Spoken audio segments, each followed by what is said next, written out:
Hello guys, welcome back to another video. I'm going to be doing a complete reset of this condo. I've been living here for about a month and a half, and I'm realizing with small spaces that they get pretty cluttered and pretty dirty very quickly.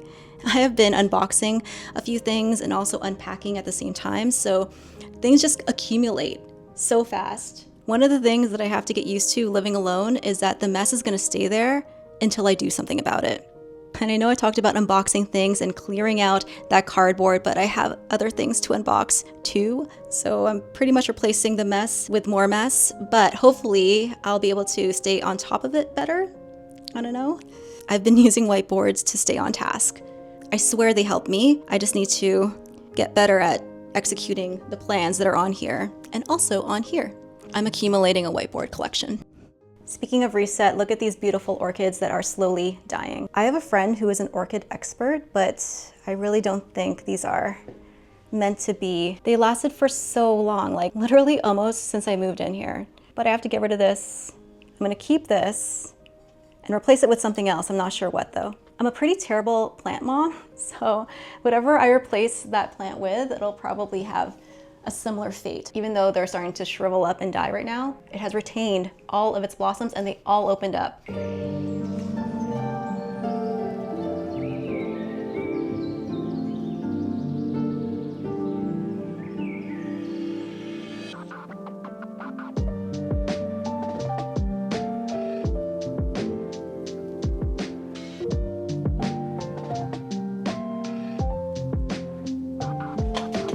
Do you guys remember that wagon that I reviewed a long time ago? I was supposed to return it and they were supposed to give me a new one to test out the electronic part of it, but I never did. Turns out this thing is super handy for living in a condo, especially when you live by yourself. It has been a lifesaver bringing furniture up and down from my car to here, and it also has been a lifesaver for bringing down a bunch of stuff at once, like a whole bunch of cardboard and garbage and things like that. So I love it.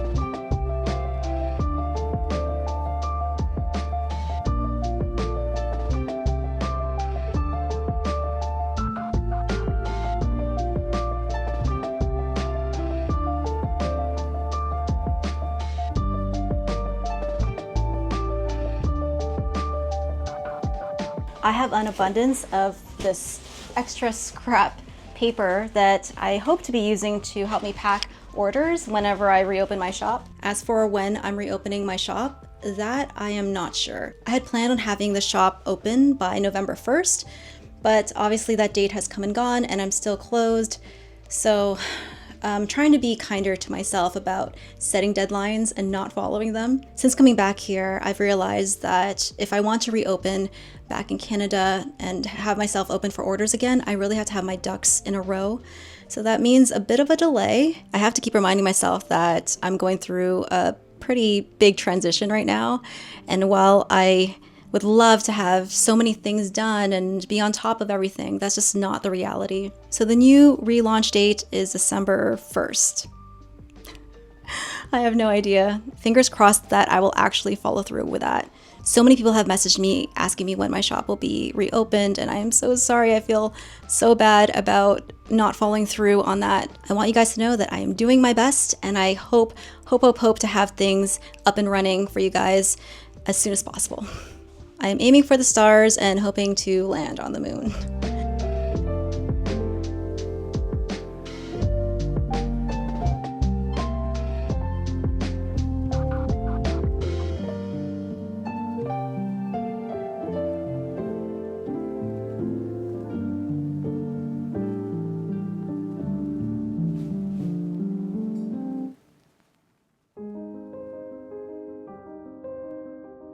It's breaking my heart to do this, but I have to throw this orchid out It's time to reset.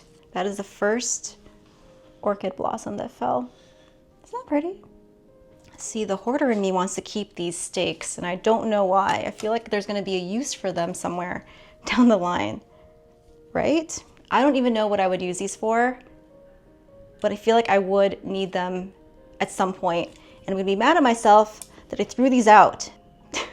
Is anyone else like this, or is it just me? I mean, if I store them somewhere, they're not going to take up too much space. Look at me rationalizing me keeping these things. This is literally so sad. I hate this. I hate this for me. I really wanted to keep this orchid alive. It just was not working.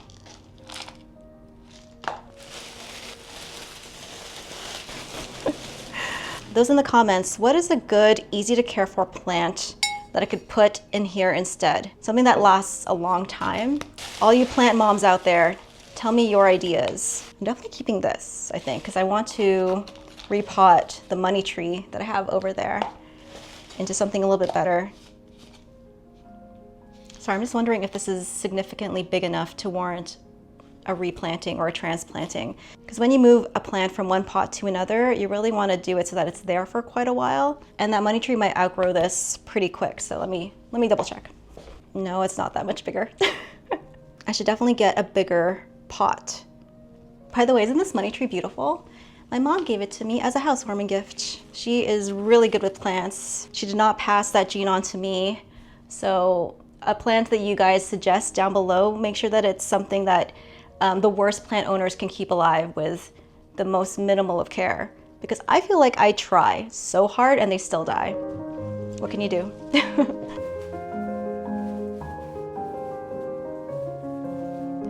I also have these boxes here. And this is my inventory. There's not a lot of it. I left a lot of it in Washington, but I need to take these out and store them up here, I think, is where I'm planning on putting these guys. Ah, here we go. I see some familiar faces.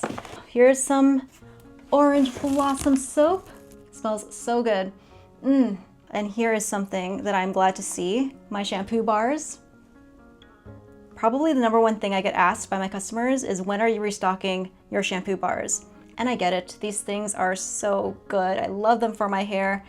I have a few of these guys left, so once my shop is up and running, it'll be just that for a while until I'm able to make more and restock them. For those wondering how I got this perfect round shampoo bar shape, I used the bath bomb press, and I had 2 of them, and I had to leave both of them in Washington, which I now regret.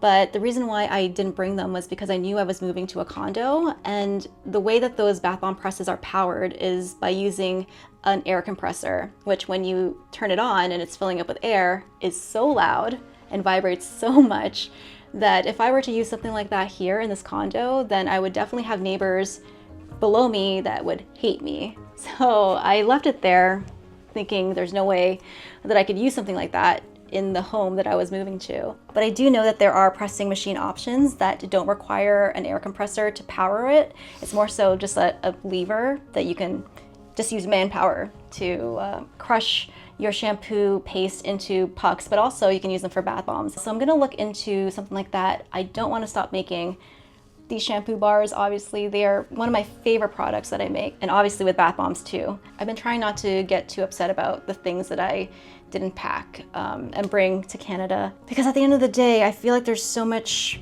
exciting things coming that it really doesn't matter. If there's anything that I absolutely need, I could just get it here. And here is something I'm really glad to see. This is a cream that I actually made in the days leading up before I left for Canada.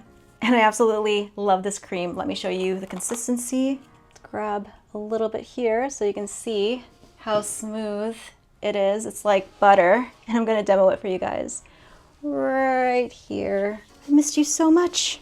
I actually did film myself making this cream in the old house, and I have footage of that with every intention to create content while I was transitioning and continue providing that content to you guys. But as I said in my last video, I didn't end up doing that. I don't want to waste that footage, so here it is. Here is footage of me making it. I'm I'm not gonna lie, editing this was a little bittersweet because this is me making stuff in my old space, in my old house, from a life that is no longer mine anymore. I think back to my mental state when I filmed this, and it wasn't very good. I'd filmed this at the end of August, and I was facing having to fly back home to look for a new place to live. I was stressed out about so many things, very much doubting myself and my ability to overcome it all and to accomplish everything that I needed to accomplish in order to get my life back together. I was feeling so isolated and really worried about announcing it to my audience. I wish I could tell that girl, yes, you, that girl, that she is on the verge of a start of a new chapter where she's going to meet some incredible, beautiful people and experience some really amazing things. That the scary, unknown future is going to have some sad moments, yes, but it's also going to have some pretty incredible moments where you realize just how strong and resourceful you are. Sometimes it takes a pretty major life reset to remind yourself of this. But as I was editing this footage and looking at these pretty perfect little pots of lotion, I realized that strength and independence was in me this whole time. And I truly am grateful to be able to have this opportunity to find myself again. I do find the more that you are open to life and its opportunities and the beauty of it, the more that you get surprised by it in the best way possible. If you guys want to make this cream at home as well, you can do that. The recipe is on my Patreon, which is linked down below. But some good news for those who do not want to join a Patreon, and I totally get that, you can actually get a PDF of this recipe on the new Etsy shop that I've opened for my channel. And on there is going to be all of the digital files that I talk about in my videos, and you won't have to sign up to Patreon anymore to access them. You can just go to the Etsy, make your purchase. You don't need to subscribe or become a patron. It'll be super easy for you guys. I know over the years I've been contacted by so many people asking me for a recipe, and I send them to the Patreon, but they're not Patreon people. So it just kind of sucks that I missed out on somebody who is willing to support me, first of all, and second of all, someone who is wanting to formulate at home and maybe didn't do it because they didn't want to join a Patreon. Well, now it is available to you guys, and I really hope that you enjoy making these things as much as I do, because it really is a huge passion of mine. I have a lot of ideas in terms of digital files that I want to make available to everybody, and I'm excited that there's now an Etsy shop that I can use to put them on, and you guys can just go there and download it. For those wondering how I'm doing now that I'm back at work and planning things and I'm pretty busy again, I'm doing pretty good. I feel like this is a huge part of my happiness, is being able to create and share and help with you guys and teach everyone this amazing, cool thing that is making soap and skincare, and also how I'm running my business. I feel like making these connections with my fellow soapers has been incredibly fulfilling in my life, and I'm so lucky to be able to do this as a job. I never take for granted how willing you guys are to support me, and I hope that you guys know how appreciative I am of each and every one of you. I have a lot of cool things planned in terms of my content and also things that I want to create and provide to you guys, and this thing is something that I hope will help me provide at least part of that. Let me show you what that is. Oh, ow. As you guys know, I am a huge fan of Munbyn on this channel. I have reviewed quite a number of their printers that they've sent me. And like with the bath bomb presses, I had to leave some of those machines in Washington. But they were kind enough to send me a new printer. So I wanted to show you that printer. I received the, come out of there, it's stuck. Munbyn has sent me the Real Writer 405B. And what's cool about this printer is that it actually prints in not just black, but it could also print in blue and red, which is different. I don't have a printer, a thermal printer that currently does that. So I'm gonna set this up and see what this thing can do. I kind of like doing these unboxings on the floor of my office. It feels a little more intimate than what I'm used to. So that was the printer that I showed you. They also sent this. Let's see what's inside.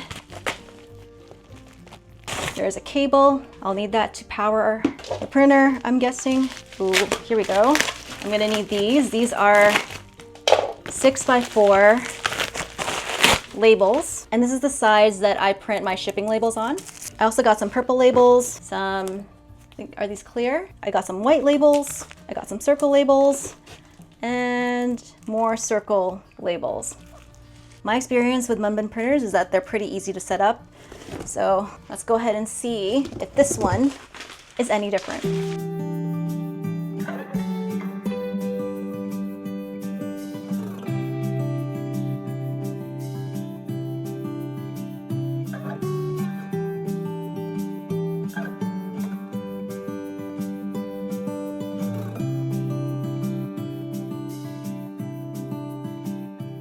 It is so small. This might be the smallest Munbyn printer I own. You know, in grade school when you would have a pencil case? I feel like this is the size of that, like a pencil case size.